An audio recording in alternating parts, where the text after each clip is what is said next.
Welcome back to Switched to Linux. This is a special edition today. I'm still working on putting the office back together and still working on figuring out the lighting, although I think this is way better improvement for what I had the other day. So this is a very special edition. It is election day. I voted. Did you? And I hope that you did. Whether you voted for one party or another, I think that's up to you. And I think each one of us needs to determine for ourselves where the importance of the vote needs to go. And as long as we vote our conscience, I think that we are in a good position. And this was a particularly difficult election for so many reasons. In fact, I can think back that over the years for the presidential election, and I'm not, you can tell I don't have much gray hair yet. I'm still pretty young. But of all of the presidential elections I've gotten a chance to vote in, this has got to be the hardest. And I want to talk today about acknowledging the elephant in the room, or else maybe you're just a jack donkey. And I wasn't completely sure what I was going to do for voting this year. Part of me wanted to just vote for the lesser of the two evils. Of course, there were 5 people on the presidential ballot, at least in my jurisdiction, I assume everywhere. Part of me said I wanted to follow a trend that one friend of mine said, and just going to vote no confidence. I thought that might be a waste of a vote. I'm not sure. I thought of voting for the guy that I thought, hey, in a perfect world would be the best candidate, but to realize that there's not a chance he was getting into office, which is sad. We have the two-party system that has co-opted everything. And it's to the point where if you're not the presidential candidate for one of those two parties in America today, and I realize in the past some of those party candidates have won, but in America today, you probably don't have much of a chance. And that's a very, very sad thing. So I'll tell you at the end of the video how I end up voting. But before, I want to point out that neither of these presidential candidates is going to improve our life if they win. And neither of these presidential candidates is going to run the country so bad into the ground if they win. We have been in a downhill spiral for a long time in this country. That is nothing new. And we need to recognize that we, the people, need to do our part. And it's not just going to the polls and voting. It's a lot more than that. It's about being decent human beings. It's about taking responsibility for our own life. It's about all of these factors.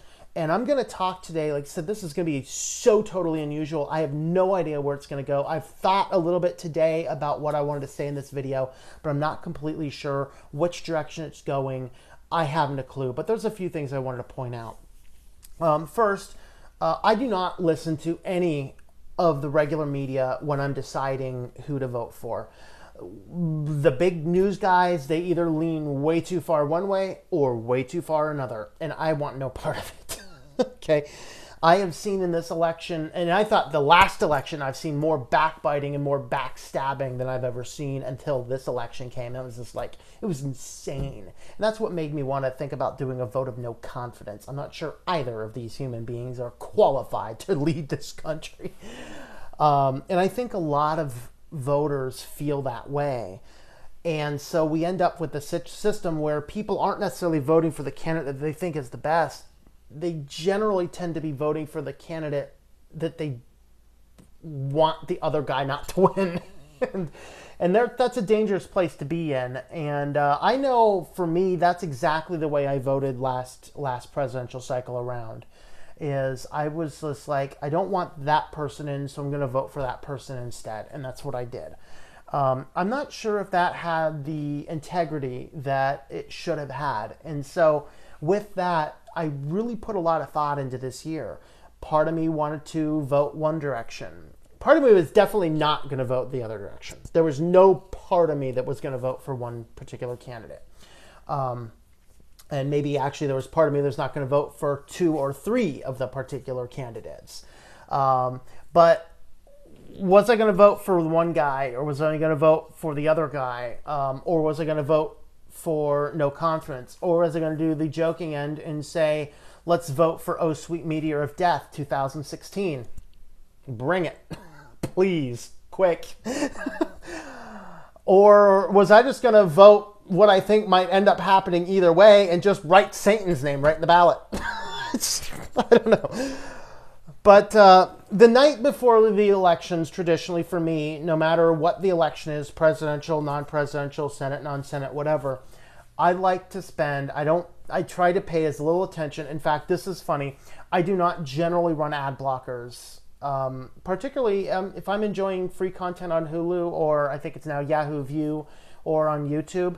I have no problem seeing the ads, but around election time, I start putting ad blockers on because I'm so sick of seeing the candidates' commercials. I do not want to see one candidate attacking the other, or this candidate attacking the other. And I have not yet seen a campaign commercial this year that really said, this is my platform and this is what I'm going to do. Every one that I've seen. Now, part of that is I don't watch television, and since I've been running an ad blocker for the last couple of weeks, actually, I think the last month or so, then I haven't seen a lot recently.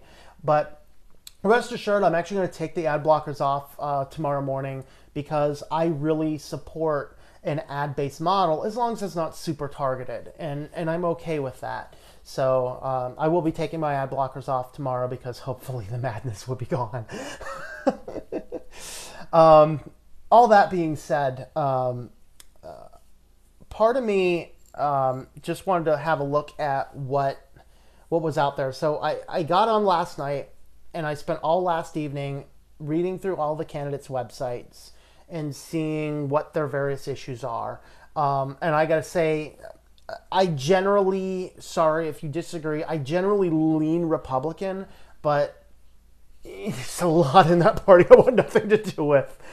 I generally don't lean Democratic, and it's not a matter of I'm not a Democrat or I'm a Republican. It's that when I look at the individual issues, I tend to disagree with a lot of the platform that they tend to go. So as I was looking at the candidates, and I went right from the president all the way down, every last candidate, I looked at every candidate on my ballots websites last night. Well, those that had them. And I made my decisions last night as to who I was going to vote for, and some of them surprised me. I actually did vote for, it was so totally weird for me, I actually voted for an incumbent Democrat person, which I never do. First, I generally tend to vote every incumbent person out. If you've been in office, get out, let someone else do their deal. I am in very strong support of term limits. It doesn't matter who's in office. You could have God in office. Please take one term. Now, if it's really God, yeah, we'll have a different story. I will be fully in support of any 1,000-year reign he wishes to do. But all that being said, for us mere mortals, I don't care, maybe I should use Billy Graham or Mother Teresa, or name your favorite religious leader, social justice leader, whoever. I don't care who they are.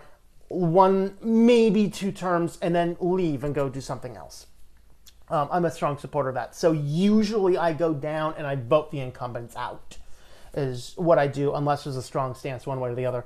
In this case, I want to say it was the auditor for our state. It was just a matter of, he seemed to have a plan, a direction, and he knew what he wanted to do, and nobody else, they just seemed, if they had a website at all to tell me what their issues were, they were scattered and disjointed. So I said, I'm just going to keep the incumbent guy in there for now, because that's just kind of the way it is. I voted, one guy I voted a Democratic simply because the Republican has been in office way too long, and I want him out. Just out. Go. Prove to us that you actually are a human being worth a position in office, because you've done something. Just get out. Go. Let someone else in there. I don't care if they're better than you. I don't care if they're worse than you. I don't care if they're the same party or a different party. Get out. So that's what I did in that case. Several of the positions, I think treasurer in our state, the treasurer was completely stepping down, and so it was 4 people. I gotta pick which one I want to pick, and I forget which way I went. I'd have to go look at everything again. Oh, and why. But the key issues and the core issues are kind of what I want to talk about. Neither one of the candidates is going to save the world. Neither one of them is going to save you or save me. And this is kind of one of the things I want to talk about, because one of the things on Trump's website comparing his campaign to Hillary was that Hillary, when asked about what he's going to do on the economics, simply said, "I'm going to put my husband in charge." And some people said, well, that sounds like a cop-out. That's not a plan. Well, maybe it's not. But going back to Bill Clinton's election years back, now that was the first time I was keenly aware of what was going on in elections, because I was in high school, but I was not yet old enough to vote. So Bill Clinton gets in office. And of course, half the people are saying, "Yay, salvation." And the other half of people saying, "Ah, the world's coming to an end." And that's what always happens. You know, Rush has that song, "Half the world." You know, half the world this, half the world that. Yeah, half the world will like what I voted for, half the world won't. I'm going to tell you anyway. Okay. Partly in rebellion, because I firmly believe we should be able to have our own personal documented proof about what we voted for. I mean, I have, where's it at? I have, you know, my ballot number. I mean, I know what my ballot number is. That's it. But outside of my having my ballot number, there's no forward verification I could have. And I really wanted to, I'm not into take a selfie with my vote. You know, I'm not into that. But what I am into is I wanted to take a picture of the vote, you know, my ballot, before putting it in the box, before presenting it to anybody else, for my own personal records. And that sometime in the future, if there's some question and, you know, ballot numbers and what they voted for gets published, I can verify. I can't verify everyone else's vote, but I can verify ballot 264 in my jurisdiction. Okay, I can validate that because I know what I voted for. And I'm in firm support of being able to document that however you like. And if you're a social media junkie and you want to just selfie that bad boy, go for it. I'm not that way. But all that being said, back to, I run in circles, back to this time when Bill Clinton was in office. Bill Clinton did two really, really fascinating things in the economy. Now, I don't care for his moral character. I don't necessarily want a liar in the White House again. But he did two fascinating things. Number one, he's the only president in modern history who has balanced a budget. Go figure. We're talking about balance the budget, balance the budget. Now, does that mean that Hillary is going to balance the budget? I don't know. Now, the other thing that Bill Clinton did in office was fabulous, was that he suspended the Social Security tax for a full-time student. And I was a full-time student around that time. I had went to college. Like I said, I was finishing up high school when he was elected in, and I went to college. And for that period of time I was in college, I did not have to pay Social Security tax. And that was a move of brilliance. That is what we call forward thinking, because he knew the statistics that said those that go to college make more over the long run. And since the amount of money going into Social Security is based upon the percentage of how much you make, it makes more sense to give people a little break for a couple of years so that down the road they can make a lot more money. That was a huge thing. And I would like to see some model of that come back, not just for college students, but also for startup businesses. You want to talk about the thing that destroys most startup businesses? And I kind of qualify in that thing. I'm a sole proprietor in a small web design company. And taxes is what kills me. I get annihilated on taxes. And I know what I'm doing to look for deductions and, you know, and things like that. But taxes kill me. They kill me. If I can get a 5-year break from taxes while I start my business, or not just all taxes, just a 5-year break from Social Security tax alone. So I'm not paying my 13%, but also your 13% too, or whatever. I totally have those numbers completely wrong. That's horribly wrong. No, it's not 26%. What is it? 5%? I forget. Anyway, whatever the number is, I forget. I shouldn't spout off numbers on the fly with no plan. But whatever that is, for those that don't know, if you are an employee and one of the things that comes out on your W-2 is your Social Security tax. Well, what you may not know is that your employer has to match that. And for those of us in small business and sole proprietors, we have to match that ourselves. So I pay twice as much Social Security tax as a small business person than you do as an employee. Now, small businesses, if they run out of money, they close down. And then we're left with people with a lot of problems, like houses that don't get paid, and that can hurt the economy, and credit that doesn't get paid, and that can hurt the economy. And a lot of people have a lot of challenges in that area, but if I could get a 5-year break on just Social Security tax, that would allow me to reinvest back into my business and probably double or triple my income. But if I have to scrape the bottom of the barrel to pay the government the Social Security taxes because I'm just... And frankly, I have a statement, I don't even know if Social Security sends out statements anymore. It's probably too expensive for them. But the last statement that I have from them says Social Security will be bankrupt. Again, I shouldn't spout off numbers. So I want to say it was somewhere around the point where I'm around like 45 or 50. And that tells me that all of this I'm putting in, I probably won't see back. It's getting to the point where someone my age, I might have to live to 90 to see any of it, but I'm putting all this stuff in. I have to put more of it in because I'm self-employed. That's a problem. And Bill Clinton addressed that with college students, that if you were going to college, you got a break on that. And that was huge because I'll tell you, when I went to college, college for me, I looked at the numbers and I was a pretty smart guy. And I said, college costs money. If I go to college and I'm there for 5 years, that is an extra X amount of dollars. I want to say tuition at that time was like $7,000 a year, maybe. I forget the exact numbers. I can tell you this number. This number is ingrained in my head. I went through college for 4 years, finished my degree in 4 years, and when I was done, my college education cost me a total of $35,000. And I worked 2 jobs most of that. Now, I did not use little excuses like, oh, the class is hard, or I gotta whatever. In fact, I even changed my major in the middle because what I actually wanted to major in was not on the intake application form that I had filled out, and so I didn't know the school had it. And when I found out they had it, I switched majors, and I had to take extra classes. And I did it in 4 years. How did I do that? Well, I said, I'm not going to spend more than 4 years in college, and I executed a plan to do that. Now, I hit a couple of snags. Our college, we were in the state system of Pennsylvania, which was actually on strike last week.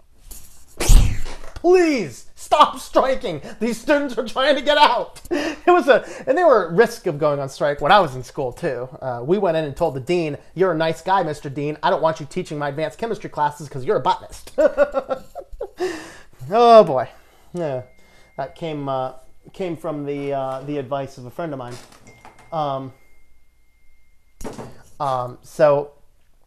Basically, our school did not block out classes for majors, and I got locked out of my major classes in my freshman and sophomore year. So I was a chem major. I had taken principles of chem, and I got into principles of chem in my second semester freshman year. I got locked out the next semester, so I had to take it second semester sophomore year. Oh boy. You know what that meant? I was missing prereqs to take my major classes. I needed to take, after principles of chem, I needed to take a year of organic, a year of biochem, a year of physical chemistry, a year of analytical chemistry. So what did I do? Well, I busted it. I did say lied a little bit. I did say that I worked 2 jobs throughout the college. No, I quit most of my jobs down to just 2 jobs Like 1.5, you should say. I did some work for the department, but I was a live-in tutor for the sciences. And that's the only one I kept. But all of the outside things not related to the university, I quit those for the 1 year because I had to take organic chemistry, analytical chemistry, physical chemistry, and animal physiology simultaneously at the same time. And the department said, that's insane. You shouldn't do that. That'll drive you crazy. I had my lowest ever GPA that year. It was 3.25 because I'm a super nerd. But I said, I'm finishing in 4 years. It is not an option to stay in 5 years. So what was the problem, class? It was PChem. Because PChem is only offered every other year. And if I didn't have the prereqs in place to take it when I took it, I would have had to come back for another class on a 5th year to take PChem. I said, it's not happening. I said, I've passed everything else. You guys know I'm pretty good at the grades. I'm scoring really high. Let me take it concurrent with the other prereqs. And by the way, you know, at this time, because I got locked out of the other ones, I ended up taking all my calculus and all my physics early, and so I kind of had the background. You know, PChem is wicked hard. That was the hardest class I've ever seen. But it's based a lot on calculus and physics. I've already had the calculus, I had the physics, was a geek, and so for me it wasn't super hard. But I worked through it for 4 years. And why do I get on all this on a presidential election thing? To tell you that it's about human responsibility. Now, the presidency, Bill Clinton helped us at that time because I wasn't as hurting for money because I didn't have to give what little bit I'm getting to the government in the form of Social Security tax. But still, the biggest part of me finishing that in 4 years and getting out on the rest of the things that I want to do had to do with me sitting down, not blaming people. I could have said, oh, this stupid school, they should have blocked out classes for me. I didn't. I said, you know what? This is going to be hard. And I went through it. And you know what? It was hard. It was hard. Organic chemistry is hard. Physical chemistry is hard. Analytical was easy. I took them at the same time and threw in some animal physiology. It was insane. But I survived. Back then, we didn't have any quibbles about giving people the, you know, like now, okay. Understand this. I went from undergrad right into grad school. I skipped my master's, went straight for my doctor's, and before I was done with my doctor's, I was teaching at an Ivy League university. So at the time I start teaching, it's a big deal. We can't possibly have a student with 2 finals in the same day. For the love of God, just suck it up. I had a physical chemistry final, organic chemistry final, and analytical final on the same day. I lived and I passed because I worked hard. I knew it was going to be a challenge going in, and I did it. It's human responsibility. I don't care what person's up there in office. It is human responsibility. That's what it is. So maybe it might not be a bad thing if Bill Clinton happened to be in office there. What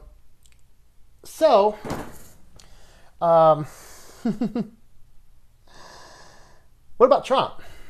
Well, what would he do? Well, I think that there's some risks with Trump. He's kind of a wild card. You don't quite know what he's going to do.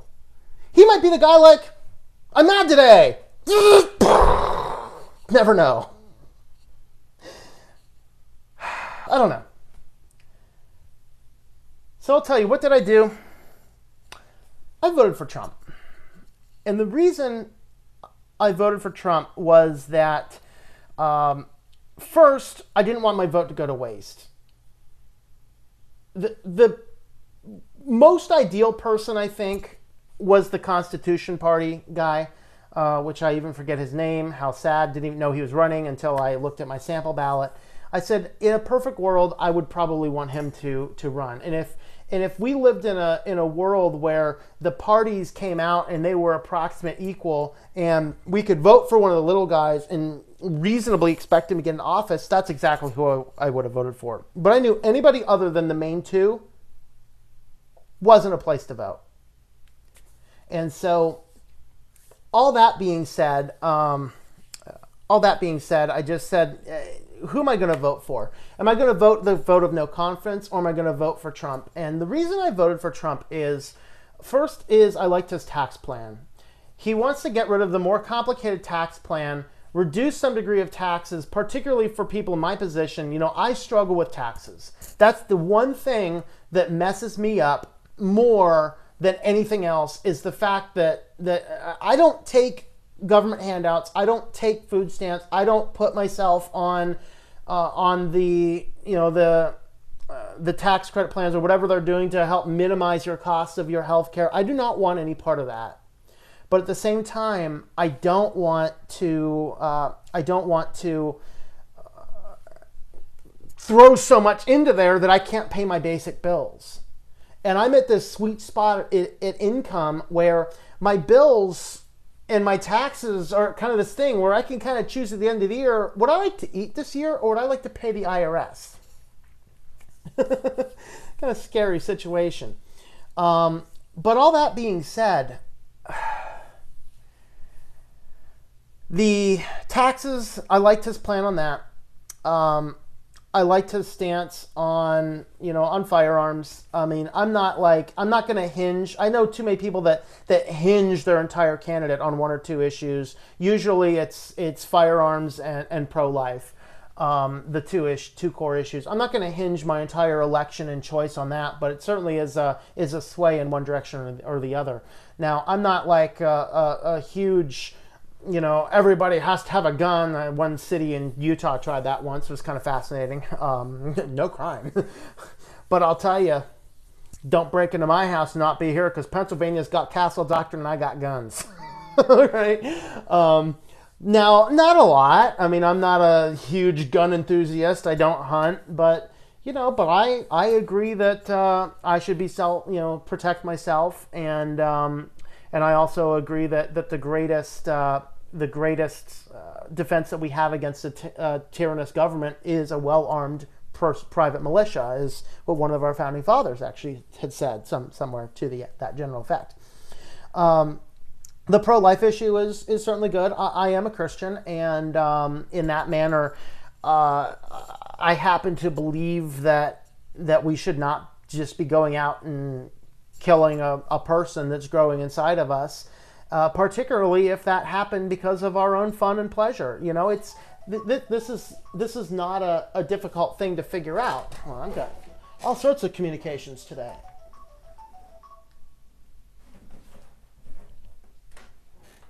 All right, I was going to do this video unedited though. Where was I at? We kind of have this figured out. Outside of Jesus, really nobody mysteriously came in, like unexpected pregnancy. Well, it's a very simple thing. If you would not like to have a baby, you need to keep seminal fluids out of your uterus.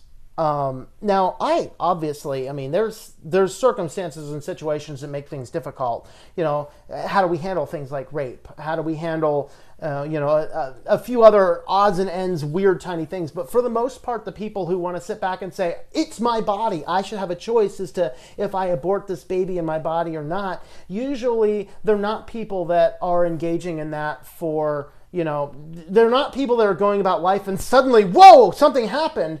It's usually based upon this fun lifestyle. And I got news for you. If you're going to do that, have a little bit of responsibility. That's kind of my stance on that. So I like to stance on that position. I like to stance on guns. I like to stance on taxes.